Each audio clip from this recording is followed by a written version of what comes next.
Am I recording? Why, hello! I'm back with another video about Australia. So this time I'm doing 5 things that people don't really talk about when backpacking Australia.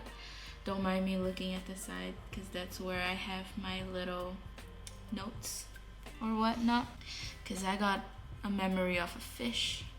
So, yeah, so basically with things that people don't really talk about when backpacking Australia, I feel like there's so many, but I figured I'll just do a video with just 5 first and see how it goes, and maybe I'll add more like a part 2 or whatnot. A little backstory is that I backpacked Australia for almost a year before moving to Germany, where I'm currently living. So I do have quite a number of things to share, or a lot of experiences with that, and I just thought I should share. So the first thing that I want to talk about, I don't know if you can hear that, but that's the helicopter that's flying by.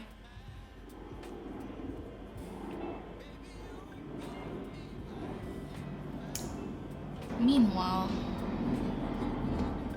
because I've been having chapped lips ever since moving here.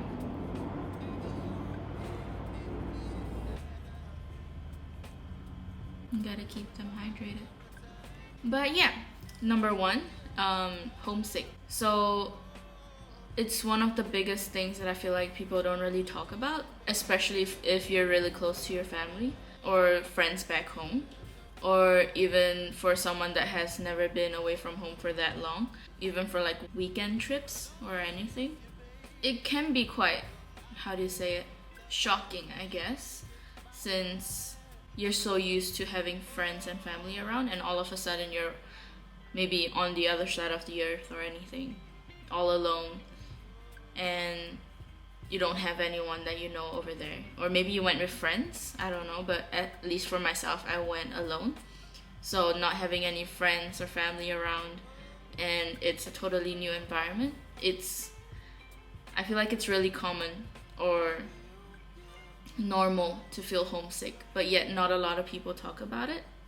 Not gonna lie, it's not the best feeling in the world, but at the same time I feel like you really have to be patient and kind to yourself, because you're alone for once in a new environment.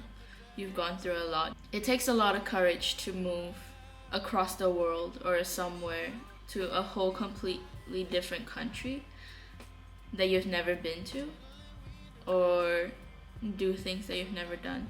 So I feel like don't beat yourself up too much for it if you happen to go through it, or if you happen to be experiencing a little homesickness. With that said, the second thing that I feel like people don't really talk about when backpacking Australia is the time difference. So coming from Singapore, I first went to Melbourne, so that was, I think, 2 or 3 hours different from Singapore. And depending where you are in the world, there may or may not be time difference from Australia. And even though it was such a small time difference between Singapore and Singapore and Melbourne, it did mess up quite a lot in terms of my communication with my family, because of their schedule and because of my schedule over there, both myself and my family, we're all working, and we're all working different hours. So it was really difficult to try and find time to actually maybe give them a call or even talk to them. Adjusting and getting used to the time difference, along with being alone in a new environment, can be pretty tough. And like I said, finding time to actually call your family or friends from back home, it can be quite a challenge. And so sometimes it makes keeping contact with them extremely difficult. And not just because of the time difference, but if you're like me and backpacking Australia on a budget, you'll most likely be living in a hostel. And it's not really a peaceful or quiet environment for you to make such a personal call, I guess. Because even if you're in your own room, you're probably sharing with other people. And I don't know about you, but at least for me, I don't really want people listening into my conversations, especially if it's personal stuff between myself and my family or even friends. And the fact that if you're in your own room, with your roommates, they might be able to hear a conversation. And on top of that, what if your roommates are sleeping? You don't want to wake them up. So your other option is to go to the common spaces in hostels. And let me just say, based on my experience, they're not really very quiet. It's normally a bunch of people hanging out, mingling around, which I don't blame them, because it is a good environment to meet people and make friends. But at the same time, if you're looking for a place to actually be able to talk to your family or friends quietly, hostels are not really the place to be able to do that. Even if you do that, I have done that in the past, and I'm normally just sitting in the stairway while on a call with whoever. And when you're doing that, when people pass by you, you normally get weird glances or looks. So yeah, sometimes can be difficult or troublesome to when you want to call family or friends back home. Which leads me to my third point, which is loneliness. It's weird because at some point while backpacking, if you're like me and you backpack alone, I'm sorry if I'm slowly going lower, I'm just getting comfortable in my chair. But yeah, like if you're like me at some point when backpacking, most likely at the start of your journey, you'll probably be alone with no one that you know.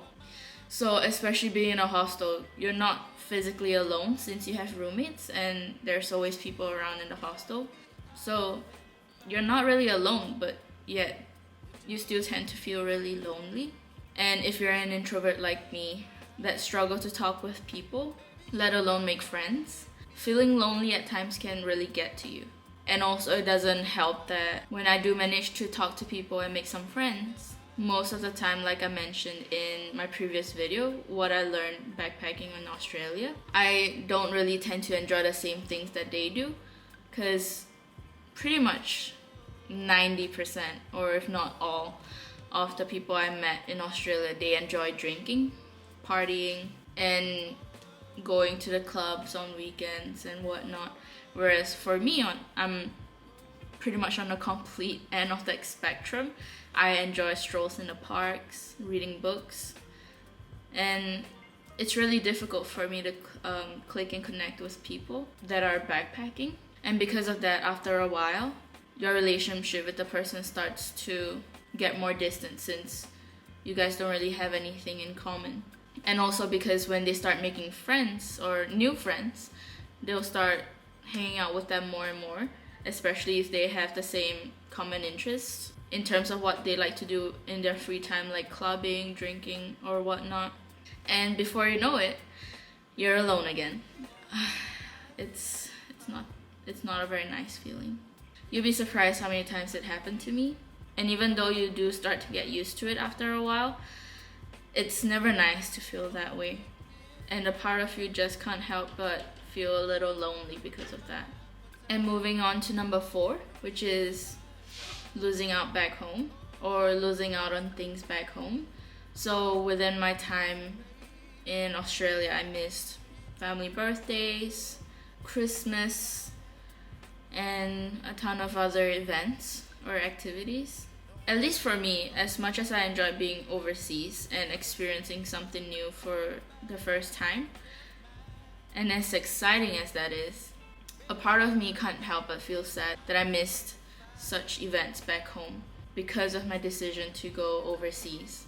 And it somewhat pains me to think about how even though you're experiencing your new life abroad, making new memories and having new experiences, and also growing up so much as a person because of all the experiences, but back at home to your friends and families, you're still the same person before you left.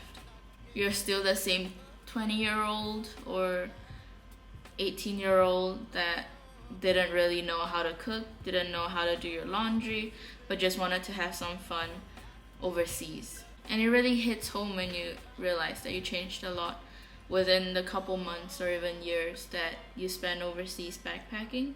But yeah, back at home, you're still the same person to your family and friends. And when you do go back, it also hit me that everything is still pretty much the same, aside the fact that Everyone's just getting older. And I guess because of this and being homesick, a lot of people do actually give up on backpacking Australia and they actually decided to go back home. But I guess it is a sacrifice that you have to make if you want to pursue backpacking, making new memories and experiencing new things for yourself. I mean, you can't really have something without giving up a sacrifice, so yeah.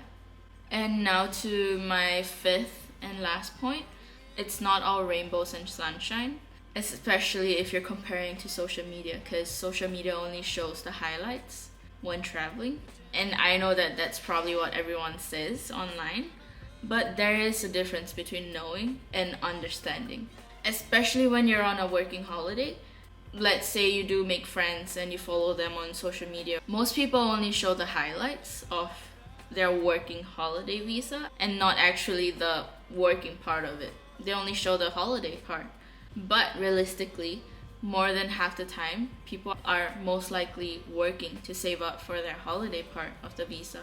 But yet they don't show it. So yeah, with that said, I feel like it is very important that when you do decide to take on this working holiday visa, that you don't compare yourself with other people taking on the same visa, that you don't compare your travels and your journey with them. I know it's easier said than done, but I guess it is human nature to somewhat compare from time to time. But when you start doing that, at times you do feel really left out. Like you're not really doing this working holiday visa thing right, or using it to the fullest of its potential. But might I remind you that it is your journey and not anyone else's. Do it at your own pace and do what you feel is best for you. So don't get lost in comparing yourself and forget to appreciate how far you've come to actually do this working holiday visa in Australia, and especially with how far you've come and how much you've achieved since doing so. What you see online isn't the full story. You don't know how much someone has sacrificed or done behind the scenes to get to that part of their story. So just focus on yours. And yeah, with that said, we've come to the end of the video. If you've enjoyed the video, do give it a like or even share it with a friend. I will be trying my best to upload more videos about working holiday visas, Australia, and even my new life in Germany now. So if you're interested, you can subscribe and I'll really appreciate it. And yeah, if you've watched this video all the way to the end, thank you for sticking around. And yeah, till next time. Peace.